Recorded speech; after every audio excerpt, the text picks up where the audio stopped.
It's official. DLFM 106.9. Yamamo akwaba.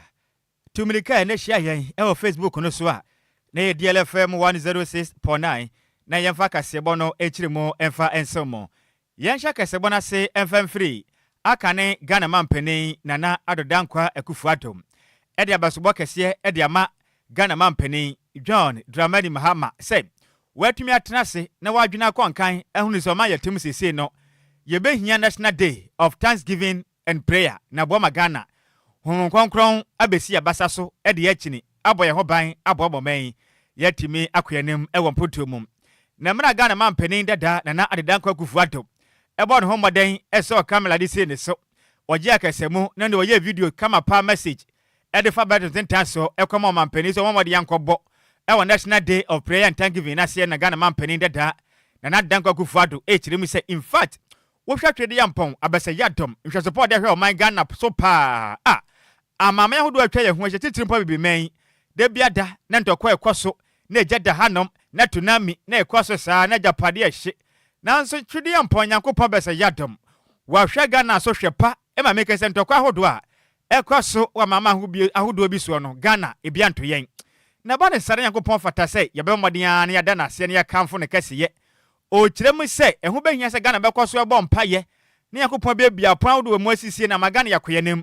ewo mputomum na ndo adama adwumadie no ekoso ewo my Ghana ye forecourt eye state house anim hodom ewo ndo ada brada kita won saboseme ne da na edikan emfempe mienu ene adonu numum na Ghana mampeni dada na nadango gufuado ede abasobo kese ede ma Ghana mampeni John Dramani Mahama so da na atana mo abomade atena se amana da yeso no etimi yabam Ghana mampeni dada echirem sem National Day of Prayer and Thanksgiving ne bebo ma Ghana yakwe ne mefisem Ghana fo nyina yentachi ne momade na Ghana mampeni ne mapa waye no yenta na chiye pam Ghana mampeni na Ghana mampeni John Dramani Mahama eso da ka che Ghana fo sem obono ho moden se public re momade adikra ne kese na Ghana nyina da ababeye eye National Day ebomade agina ye naso ne yabom paye ne de na ase matwede yampon e wonhwe so pa ode ahweye ma Ghana mampeni dada na daga gufuado e de message ne ko ne nsem sei na na won nsem nim. It's clearly a worthwhile initiative, and we have this one day where all of us come together to give thanks to the Almighty for the many blessings He has bestowed upon us. We've had our problems, coups, etc., but the country has never broken apart, and we have never ended up fighting each other because of politics or power. And that is a blessing for us. So we have a lot to thank God for. And I want to commend the President for taking up this initiative and for making it real. I want to congratulate all of you for undertaking this important national assignment and devoting your energies to it. It's all in the interest of our country. I think it's a worthwhile initiative. And I believe that it is one that all well-meaning Ghanaians, who are the overwhelming majority of Ghanaians, will embrace this initiative as a positive development in our country. Thank you very much for coming. Thank you for the invite. You convey my warm greetings to the President and Chief of Staff who wrote to me and for this meeting. Thank you very much indeed. Ani awoti ye ayakane Ghana mampeni nana adodankwa ekufuado no chimse sabe wotan kwadu ayire America na mfantefo se ade ye fa kamfo ena wote mu nsem tisika endrada Ghana mampeni dada abo mampeni otia ba enwa su abaso we na magana ye democracy ni ye fe no eya de papa nyame nhira Ghana mampeni dada se waye ne sa metene ne kramani age sa wafe no me wafa Ghanaians yeah I kai covid bless no me wafa se ne ho ye pa metene kache waye ade ye eno na eye de nka bomu ba amanyo sam de amin kire wadwena men kire ma adwen na de otifie ba bia sabe ka premonto ma no ogida matusre na akofa ba akokontokwa yansa ni boni tuo ni eku ne keke ye mo yense magana mampeni won ye mo yense ma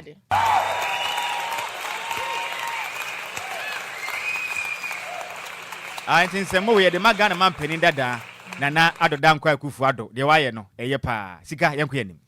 Yentua kasiabone so na omampani abedi echire eye Professor Jane Nana Opoko Agyemai eden sem abetuja echemu se ye no fee stress policy no eye ade amobe aban ebe lanche no eye kotikita won saboso me ne de toso nan eye efiada ewo mfimpimienu ene aduonu numnimu na eye ade omampani John Dramani Mahama ebeda na di ewo mfimpimienu ni aduonu na ye campaign na ekoso a na ode pese ye amafo beto aba no de ama no sane ebe yoba be yo omampani ana odi tuja echem so bedi akonya na ye ade no fee stress policy no ode ebeba na nebotanle so obehwe sane ebe yo betua school fees e de ama eye first year student amoko tertiary institution nim sane ebe ya adisua ho nsem so na ebetimi akoye ewo man mu no de nsemi etuja ewo 58 special congregation e de makwa Nkrumah University of Science and Technology and vice president edi tuja no chemu say a school for be 100,000 they are di omawie online application no e de ama dwumadie no sanso ana aban so mudi sika ebe hyemu pasa na adesua no ebetimi akoye nti ye no fee stress policy ne de ba e de ama first year students a omowo eye tertiary nim sanso no chema data a free student loan transfer na no hwe eye dwumadie na ebe koso ne chemu say ebe di kuta won sabosom na ye mfimfini ho ba bi ne de na school for be 130,000 ana cheso matimi awie online application no na bibia etimi akoso din sem say edituja. Commend the KNUST for staying true to your founding mission. Your material and digital infrastructure continues to support effective teaching and learning. Your commitment to research for national development is also highly commendable. And let me briefly mention a couple of key policies that government is currently prioritizing in tertiary education. First is the National Research Fund. Government commits to creating a sustainable 106.9 FM motivated the NDC government in 2016 when I was in the Ministry for Education to begin setting up the National Research Fund. After much debate, the bill was passed by Parliament as the National Research Fund Act. This government is once again committed to making the fund operational and as a result has set up the National Research Fund Board and its secretariat with an initial amount of 50 million Ghana cedis from the government. The government continues to introduce funding models that enhance access to quality education. One is the no fees stress policy through first-year students in public institutions to be exempted from paying academic-related fees. Statistics from the Student Loans Trust Fund shows that by mid-June of this year, nearly 130,000 students had accessed the portal. Over 100,000 had completed their applications. The official launch is planned for next week, July 4th. DLFM. Ene ya uti ye eyo mampani abedi echire eye Professor Jane Nana Opoko Agyemai. Yanto akasiabo no so ne yemfiri mampani abedi echire akache ne yemfe ya ne mfa nkyere mu ewa santimeter na akopie mu ewa santimeter mu a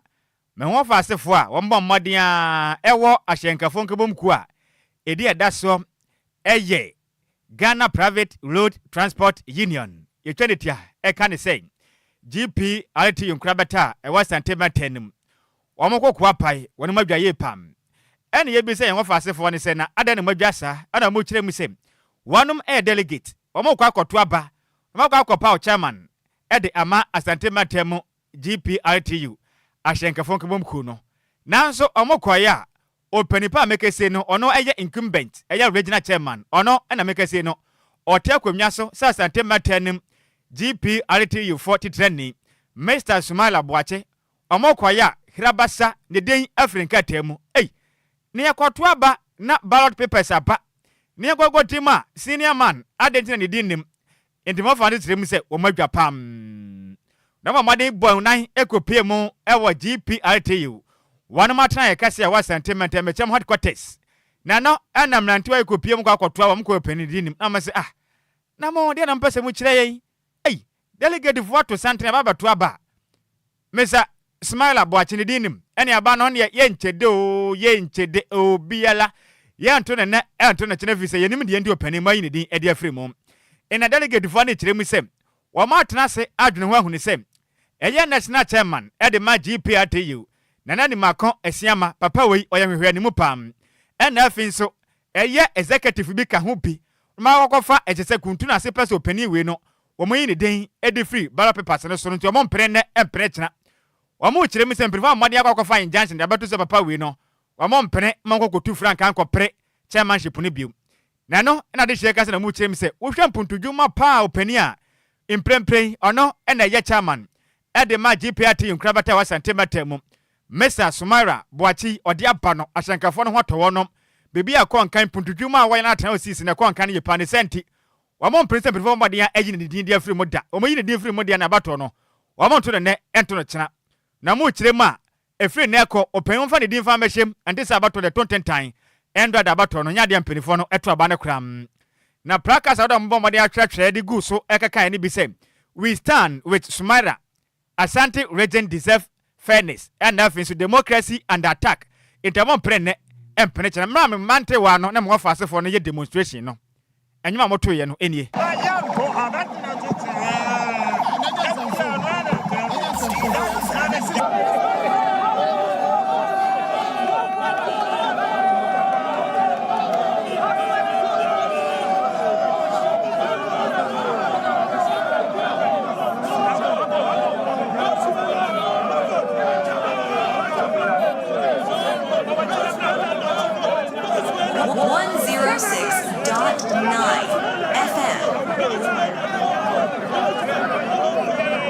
DLFM 106.9.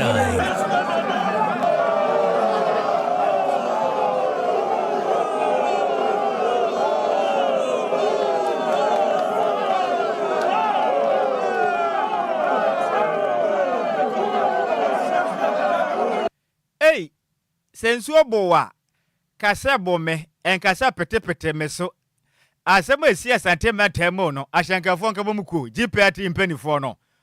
wono mo jomo ho gina ye pam memlante wa na omani abere pam na ne wachi na members ne bi eka kire de ye kase bo ya na musi ne osi ye na mu awa asante matemo Samuel ofoli boaten so ofoli yi biedi ya former microphone na mempunu meminim na menka bibi nkire mpenifo bi se de yakoso no emu awira mpa wodi nsem sei eto de ye kase banim obaye ninim de ne anim de watimi awake ama edan papers kora oji ama ye ne atimi atua ho bibia na edan atimi abaji pride dia Accra national hokromo nko sabi say Sumala wa fa wo yire kora anka odin betu tankuru mu sa kodin betu tankuru mu sa ade a wantimi anye papa no baye wa baye se ne wa region ha eka obaye nyina watua diu se da ho nyina watimi atua eyenkaba modwuma ne one ye ofuma Sumala be cho se wafum no de wato kwantene no so eni yepe na se wa fi Ashanti region ha na wo region no wa national nti ubegu ha na wo se hawi a sabi ufi region national na wo be fi a enfa na ba betra umma ha ejuma ye nyina ye ejuma konkan hwa samika to se dey si we for so many years akwa mentwi ye na mo be ka che mo yi asem nya fi Supreme Court aba ka che se eto aba ene be do anu afere mo sa ka se the junction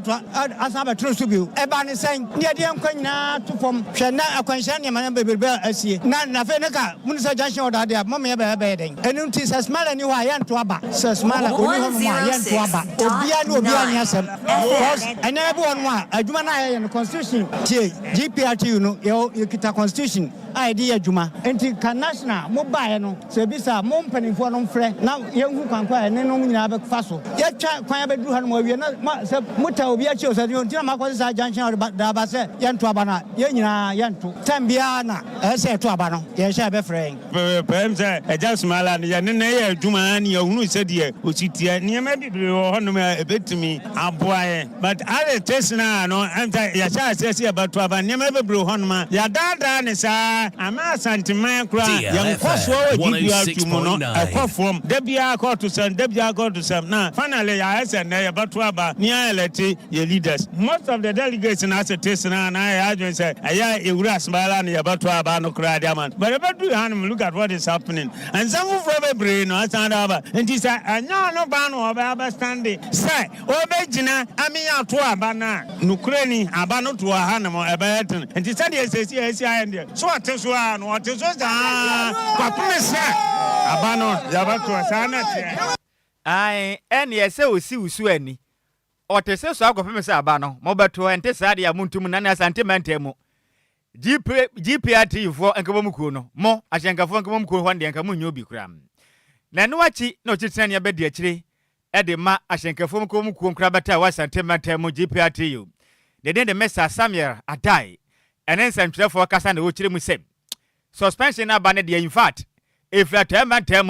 emro pani Paul no eyo ochitena de ma sentiment GPRT you ahyenkafo enkabo mukuo no Mr. Samala boache no mu chemze nkuntabo bia nkosu ndo mamade ade akoda akọtu ntino enya wo no ma na mu gusua ye nhyehyɛ sɛ mbɛboa na aba no mapada foforo na wo mato bio enra nwumre ye wo ha ya na me aro be 4 pm me aro ma me nyante sɛ enya krata bi firi court na court no mu asɛm wo mu nyina ne sɛ abato no aye beto no ye original chairman no court kyerɛ sɛ ma wo nyina bi aba no de ebetimi akoso ato ababato no ma wo ntimi nyina bi ne nyina ne sɛ ono ani kuo ye takra de elibo branch nipa miensa bi wo mo secretary wo mo advisor na wo mo nipa ba ko to ka ho wo mo de wo ma asɛm dan court say papa ne gina bi anya bi adan a wo se wo ne wa akuntabuo ntimi mu akunta enkyere wo mo nti akuntabuo na wo ntimi mu enkyere wo mo nti wo gina ba bia no a enye yi na no de krata na be kyere nti krata aso de be kyere sa ye de region sa tam national na e ba beto aba na national e labor for na e ba beto aba nti asem wo America na wo mako labor offices wa ko serve labor for na wo mo be gina me ato aba no nti wo mo mpanyimfo firi nkra ba ye no ye ne police commander so yes wa me divisional commander wo no so no nya nti ye se enema bi ko so ase yasewa your my friend from region wa mehwe na se asem bi sia wo tete se amanfo se wo mo ebeye dede o hanje na wo se wo ba nti wo mo so baaye no ene empanyimfo no free nkran baaye na labor for so baaye na wo se de ye ne se ye nyina ye kan etim pa mu ne ye hunu kwamba pa ye betimi afa so na aba no to no ye hunu de beye no ampa empanyimfo no kan wo mu tripa mu no ye ko wie ya ne se aba no ye to enye yi aba ya asem nti je se ye kokot smala no kokot na nsem a ye de ato no to no okuyi anu wi a oyi nsem na no nyina wi a na ye nyina ne aba afi ne abetrase ne ato aba no nti ye ntimi sengere ono nko out se ye yi na frim ne ato ma ya ka aba em se wo mo se wo mo ye ne sa enye yi because ana ye ka se wo no so ye yi na frim ye to aba no na ya azemte chairmanship no e de ato ho che wo ma ya kan from vice chairman first party second party ya to aba no so a enso enye yi because nipa ye pre chairmanship no obi any case obi amfa asem bia metia no nti so ka tire se yenya wo mo de no mfa nto ho na ye nto de aka no ye wi a ya petam foforo ko so wo no so wa hwe anu so kokko to se a menye hwe ade dina me begina ba na mama me kwan mama me menyina ene ya woti ye aye vice chairman edema GPRT yonkrabata ewo asante batanum ne den de Mr. Samuel Agyei na mane boy yensem twire ni Samuel ofoli boaten ene di free asante batanum ebesom yen Yantua Kasiabone so na Bekwai district manager edema electricity company of Ghana engineer Kingsley Akwa ede kokobo ede ato eya abonten so de akwa ma yetememfo akiremu se ne titiru ni omo ni nyina mahode hu nimde na emo omo de omo se illegal connection na no mo beye no omo momode ano mo ntwe omo ho emfa emfi anu mesa asasa adwumadie no ede ohaw ede bretememfo no sanso na mpotem omo tim ede ohaw kase ene ekapa na beto oman ne so nto omo momode ano mo njai anyesa wo omo bechew na yade omo do bakogina semdi bia na emra no ene wadi esanse adenti ana wose wuni eye nyina mahode hu nimde na otimi koye legal connection na se mita wo hono ma na wo na akoye nsakraye ede afem na okasai ewa abra ECG eye Kumasi based workers group any ECG parliament house for echo work na tima na eda work ne so eye work for health for the job omuni na etimi ehie mo nante yetenetno mapomudi mo he se eye omo so mo free divisions ahodo beba no betimi ni omaka bom no metimi atwetwe nkomo no ahe se adwuma no munna ewo hunimdi ombetimi aboa na bibia etimi akoso ewo ECG honom no mu chema sa adwumadi wedi wo se etimi twa so kra ewo manyimu memfa manyosam so na bibia so enkasa mekwa akoye eye illegal connection anaso obi ama me contract ne sa menyame ni eye nimde bia wanyina mahode ho na emo mekwa akoye sa na ebe ya magiska no menye eye sa wo de oha kase pa ana ebebre omanga no din sem say editudwa Go wia ye power. Uko wia ye power na ye child ya level ho nje won tie say. Omo mu tie me say. Omo make sure say obi anko ye illegal connections. Wa on fa wo pe enko tweka ne a enko fi. ye kudumu kan ya nso a emfa wo pen so enkonkoso nti esre Ghana for say omuntie asema making na mom form pe enye bibia wo ECG ho wo problem bia abra ECG wo hia meter wo hia se amenkofa goro boys bia ho bra ECG meter so ho bibia ho e de bema nti wo hia se kwakofa abonten bi no ko bibia ma ye kwache wo so a ye mfa ho ntem nti bisira mu bebre mo ni amoa ne so ye mo am meters na politicians abubo ni ye capture se wo buy system mu a ebitimi mutima nya mo best ametimi recover ye energy ni ye toma Ghana for nti ye guso e capture those meters ni na ebitimi o nya mo best bi month dia etinje ya pom usa pomedi so de ehia mo bia etinu ye pepese obi a tam no so ne ye fresh obi am no bi na umbeka ho ni nyina ye tete 106.9 FM ebeso bia beka unya hoden kese because obi yare a ontimi ni adwuma ye adwuma yeso kose ye engineers ni ada admin for enti no obi kwafugu a o yare a ontimi kwafugu okotwe ahoma o yare a ontimi ntwe enti em na boa ema yeso yenya hoden de adwuma ni se na be na kane a enkudum was am yare na ofre me na kane adwuma me de ma kotwe be da be adwuma David nti ende me you say every month be a best program na me ahoden na ntimi Eni ya wuti engineer Kingsley Akon na ye Bekwai district manager at the electricity company of Ghana. Enwechi ana Mr. Edusipoku oye electrical contractor at the ECG edu in some 2 January chemu say National Green Ghana project na ba ne ye na osan komobo modi anomudi ECG for eka ho sane ebe yo mudua nnua no mehu ne se ba bia mudua ne de enye esan say ECG for pose esisisi honom anya sana so mukono mukodua nnua ba ne wo honom na se dua no enyi a na afede ha kese e de abra oman Ghana nte ya National Green Ghana project no mo ye omufa ECG for enka ho sane ebe yo mbe kirekire bia ye we so mutimidua Nyano. I'm the effort to some kind of man, and I want to come. I say, as I feel the Biomia,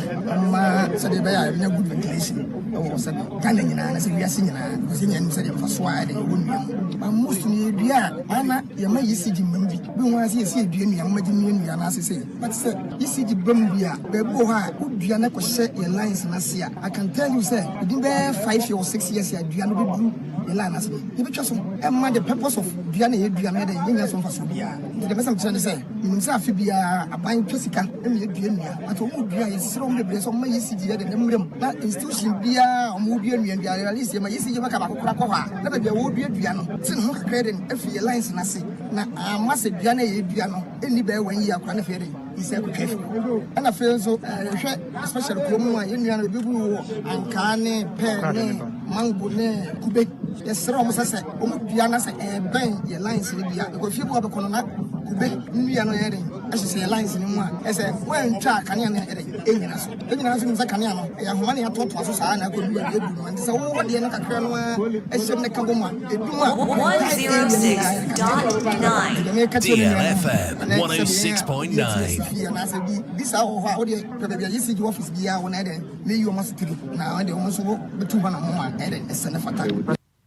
Eni ya uti ye Mr. Edusipoko on ye electrical contractor de ma ECG na ne krakra mu ana omo omutimi call health work ni bi HM say ya de abo mu ye pa ama omo so matimi aka abom sanso na omo apomuden so atimi akoye ade ba ko ye me ya ne say apom trentene ne ye sha ase a amanfo omba obeka because ye start ye ho announcement nyene obitimi ka say yesere mu de man nko nonso etia ne ye say da twen nonso o hwe number bebre na hwe ni page na ya no say enye encouraging print mesere me nuanom say next time biom ye ko biom a omo modern say umbeba na IF because previous no mbama na ye kam but now no me hu say ebinum poma ye mrede na so bank akranka fi say ejuma ye na particularly ye mo ye technical staffs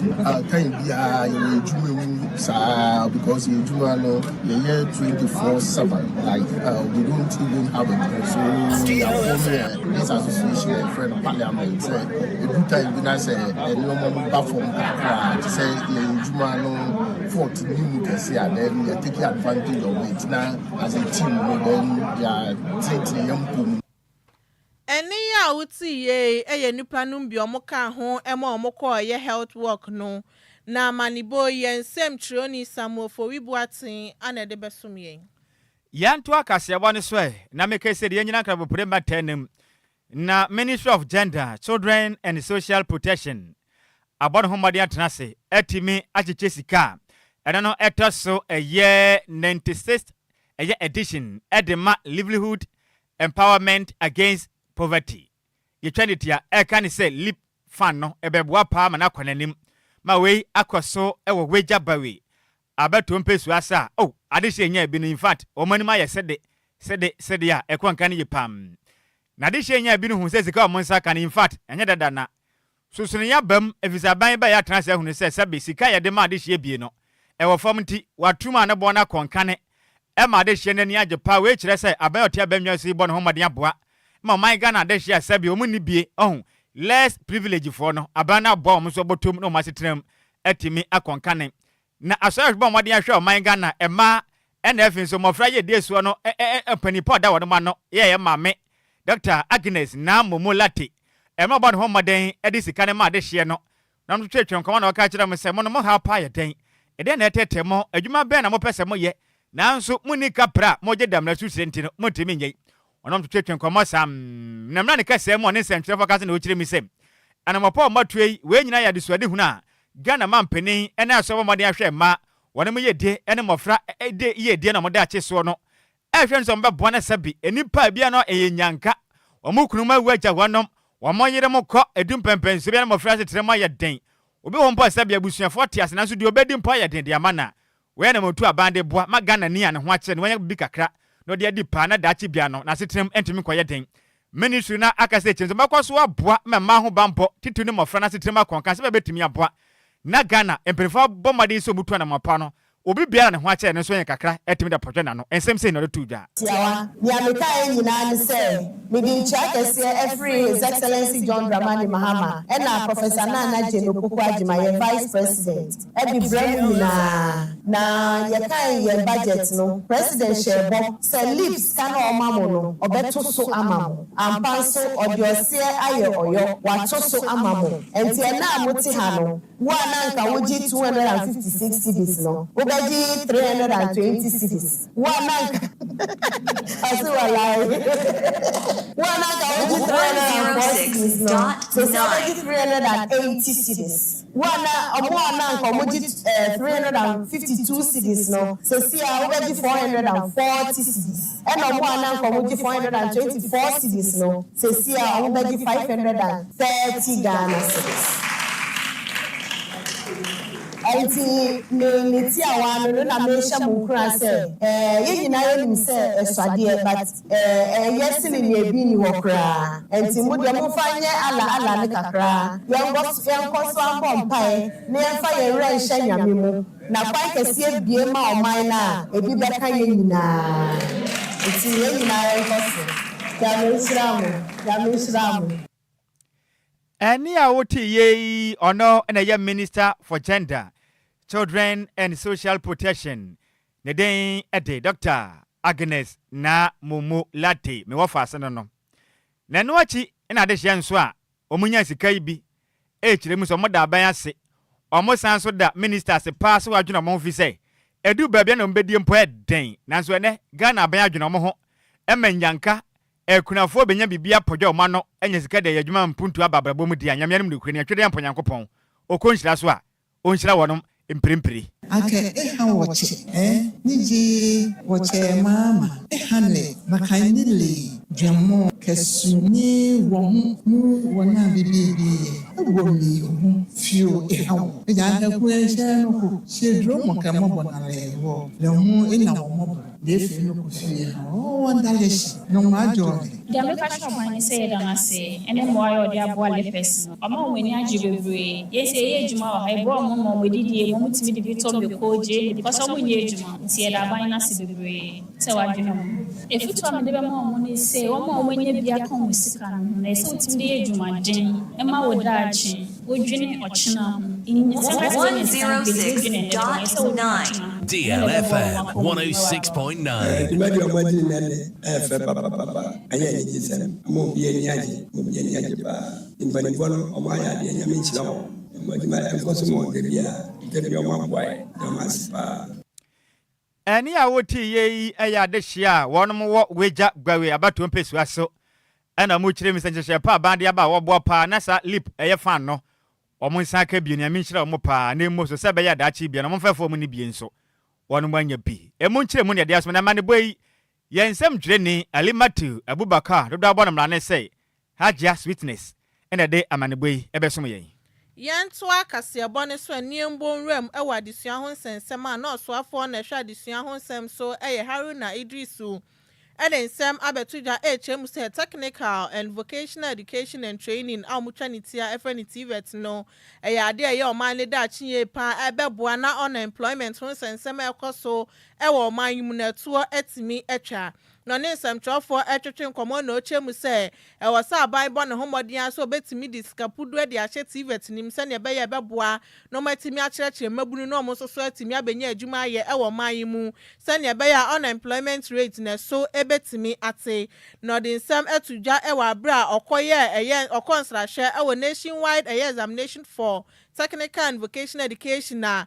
school for be 55,000 ano na omutro bi ewo mayimu no chemu sese no aso obedu bebia na ama school for ni the mobile phone no mu di wia enso he no ewa bra omutro na chese more practice na ekoso ye papa nti wosre omo kebiewom awofo invigilators any school for ni so momodi ana omunjai sane be ye beboa no mo so matimi asua de no matimi atron so he no matimi atwa na emum eba se omu wi omo ho e de ahwe mobile phone so ape answers no emboa. The employability question. We have to invest more in technical and vocational education, invest more in hands-on training in order to equip our young people for the competitive world of work. We are here today for the commencement and beginning of the nationwide examination for technical and vocational education. I'm accompanied by the Director General for TVET, Dr. Eric Suleimana Zakaria of CTVET, just to satisfy ourselves that all is set and all is ready for the examination, and to urge the students to walk this process with confidence, with determination, but more importantly with integrity. I am particularly concerned about a new growing phenomena of phone cheating during exams, which means that parents, students, and probably even supervisors may be looking on to this happening, or it may be happening on their blind side, not specific to this particular examination, not specific to TVET, home but of just legends and great music. 106.9. DLFM 106.9. And it means that it's been brought to their attention. We all have to work together to nip that in the bud. My understanding is that some 55,000 students are writing these exams. About 14,000 are females, and less than 50 are persons with special needs. Eni ya uti ye Haruna Idrisu ona ye so afo hwa adesua ho sem so ewo man Ghana. Yanto akase abone so a make se so afo no e na ohwe omampani enkita hodie so ne den edo nim nyamfo Felix so fosuku ache eden nsem atodwa echirimsem aban guso ehye se obetumi aboa na 600 community based health planning and services the twanitia ekane se chip compound no ebeboa pa ema pomuden no yatumi atretrem kama pa ma yaresabe na doso mem na boa ma nurse fo awies community fie no omatumi anyadwuma etimi ayem. Minister of State in charge of government communication Felix Fosuku ache echiremusem Ghana mampeni atnase adwunu hu ni se o man Ghana mensini nyinada ehu bahia sem asem members ne betumi atnase na wodo madwene na mensini krachefo na bomode aboa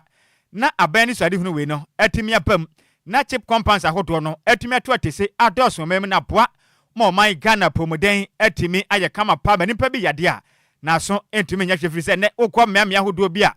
obi ya se ibomade abode bonto ed ne to ahoma so ed ne kwatwapo enda ntesa adende ne yeje o chimza na mompa we aban peso tunu bepoa